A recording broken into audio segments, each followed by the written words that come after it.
is the tray bake, so you'll notice the butternut squash. Sometimes I will roast it, sometimes I will just cook it up and then blend it up. This time I'm going to roast it.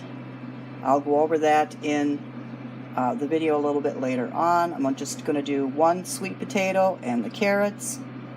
I do have a little bit of honey that's in my pantry, so when it comes out, or maybe 5-10 minutes before it comes out, I'm going to glaze the carrots with just a little bit of honey. Sweet potatoes will be fine. Sometimes I put cinnamon on them. I'm not going to do it this time. Probably just put pepper and butter. I'm going to use a little bit of that sausage tomorrow, and my husband would like some cabbage, so we're going to bake a little bit of cabbage. There's the rest of the butternut squash, and then we're going to have a little bit of roasted onion. Towards the end, I'm just going to put in some cloves of garlic so that we have a roasted garlic for the soup, and then 2 of the baked potatoes. I'm just going to bake them now because I'm turning the oven on to be efficient, not to just continue turning the oven on for little bits and pieces. So I'm going to do the potatoes right now.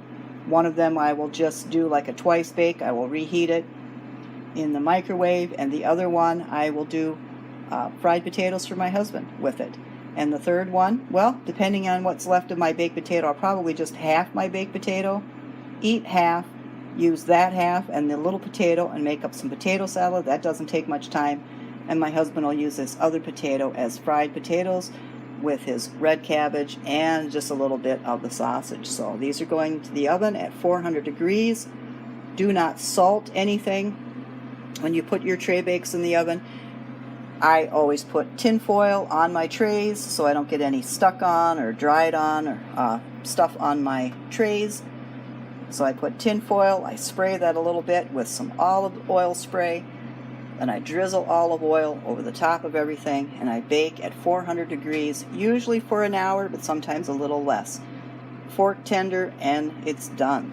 With a little bit of browning on, of course, you want the caramelization. So, and like I said, 10 minutes before it's ready to come out, I'll drizzle the carrots with some honey so that coats the carrots really well. And then you are basically done, and you can use the butternut squash. Like I said, we'll make some soup out of it. The roasted onion and garlic will also go in the soup. We can take a little bit of that roasted onion and put it in the potato salad. Sweet potatoes are really good for you. I just eat sometimes just sweet potatoes for a meal with a side of meat. So we're going to see how these look like when they come out of the oven, 400 degrees for an hour, maybe a little bit less depending on the oven you're using.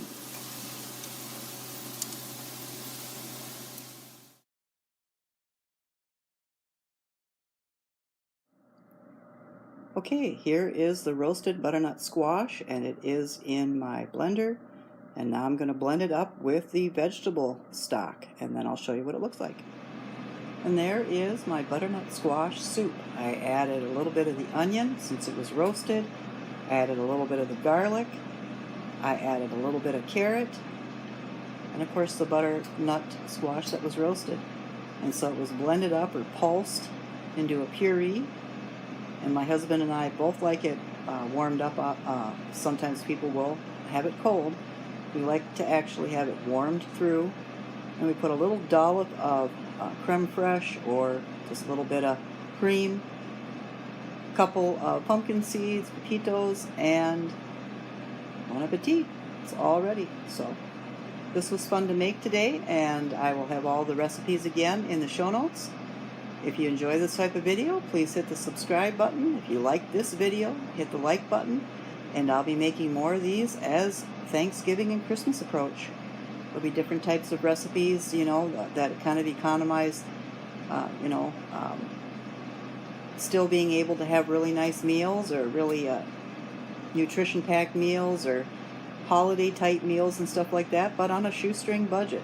Because we do buy a ham, but I have to be really careful what it costs. We do buy turkeys at the lowest price. I make homemade stuffing, different types of roasted vegetables, even roasted beets. So if those types of videos sound good to you for holiday cooking, hit the subscribe button and we'll see you here. Thanks for stopping.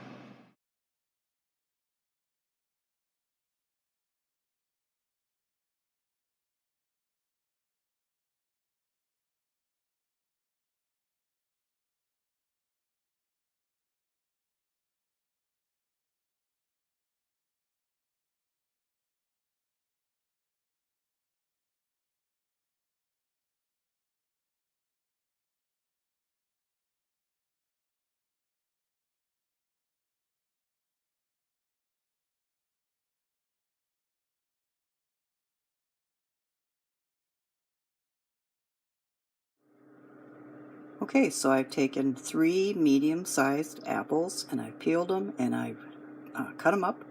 I have them in a bowl. I put about, I would say, 1/16 of a cup of brown sugar, and then I would guess 2 tablespoons of honey. And I've mixed it all together, and I'm going to put it in this little baking dish, and I'm going to bake for approximately 30 to 45 minutes. I'll let you know in the show notes how long it took. And it's going to be kind of like a caramel apple type bake, which I would do it with oats, but it would seem like my husband and I can't tolerate oats. So we're going to skip those so we don't have a day of illness. And I'm just going to do the caramel apple type thing. We do eat ice cream. I do make homemade ice cream. So then we'll just drizzle the caramel apples over top of an ice cream, a bowl of ice cream, or even eat with an ice cream cone. I'll be making the last of the ice cream here, just plain vanilla, in the next week. So once I get done with these, I can go ahead and freeze them, and they'll be perfectly fine to thaw and pour over ice cream. So let's get this in the baking dish and get it in the oven.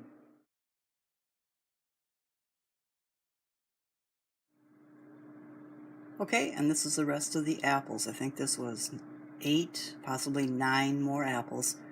Some of them quite small, in a saucepan with about, again, very little sugar. Well, the other one with the honey and the sugar, that isn't very little sugar. This is low sugar applesauce.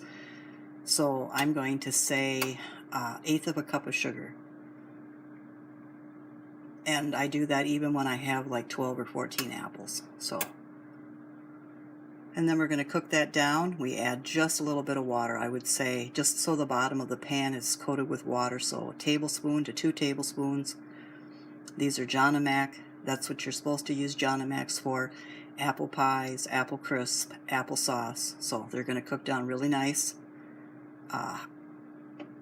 Don't add too much liquid, because then you're going to have runny applesauce. You may have chunky applesauce. If you end up with chunky applesauce once it's cooked down, then just take a potato masher and mash out the chunks. But this is what it looks like when I just slice and chop up the apples and then add the sugar. And now I'm going to turn on the burner to medium, and we're going to cook away, and I'll show you what it looks like when they're cooking. Okay, here is the apples cooking away. We're about 10 minutes into it. We've got about 10 minutes to go for 2 cups of apples. A little bit less than 1/8 of a cup of sugar. I like low sugar applesauce, but I also like it chunky, so mine won't be all the way down to pureed mush.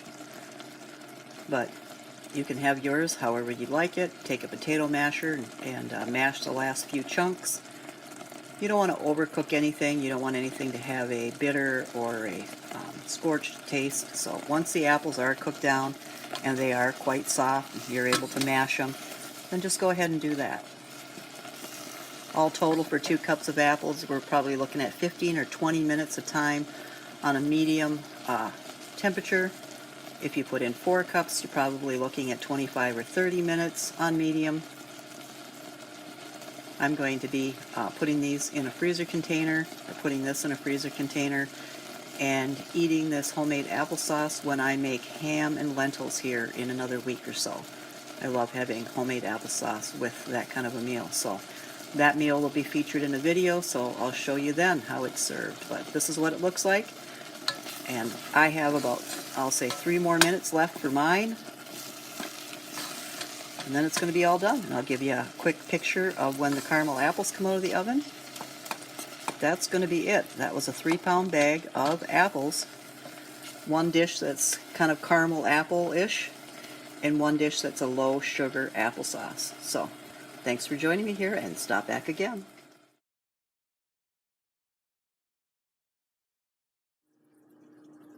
Okay, as promised, I've got the last of the ingredients from the How I Spent $25 this week cooked up. So there are the baked potatoes. It was 1½ baked potatoes sliced up for my husband for dinner. And then we've got smoked sausage. He's got enough there for 2 meals with a little bite for me. I don't really care for it, but I will eat it so that he doesn't have to eat too much of it. And it doesn't, of course, have to go up in the freezer because it doesn't thaw very well after cooked. So we'll have leftovers for tomorrow night, and that'll be great because no cooking tomorrow night sounds great for me for a Monday. So we've got that. I didn't take out any other vegetables, so we're going to have some baked beans, Bush's baked beans, and that'll be great. That's a wonderful fall food that we enjoy.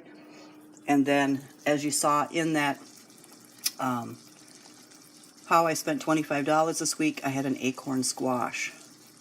Preview to a soon-to-be released video. There are some lentils that are cooking up, some ham. I'm going to have some greens and seasonings out here pretty soon, and I'm going to show a fall, basically a one-pot meal. Once those lentils get cooked, it will turn into a one-pot meal. Easy cleanup and enough for company. So that is the rest of the ingredients that I promised I would show you. I'll give you a clip of the plate at the end. I thank you all for joining me here. Thanks for all the love again. I think I mentioned it already on videos like these. I'm happy to make them. I'm happy to share them. I'm happy to learn all the things that you may be learning. And if you have anything that you'd like for me to learn, be sure to leave your comments and opinions down below in the comment section. If you like this type of video, hit the like button. If you want to be sure you see more as I make them, hit the subscribe button. And I'll see you all again here next week.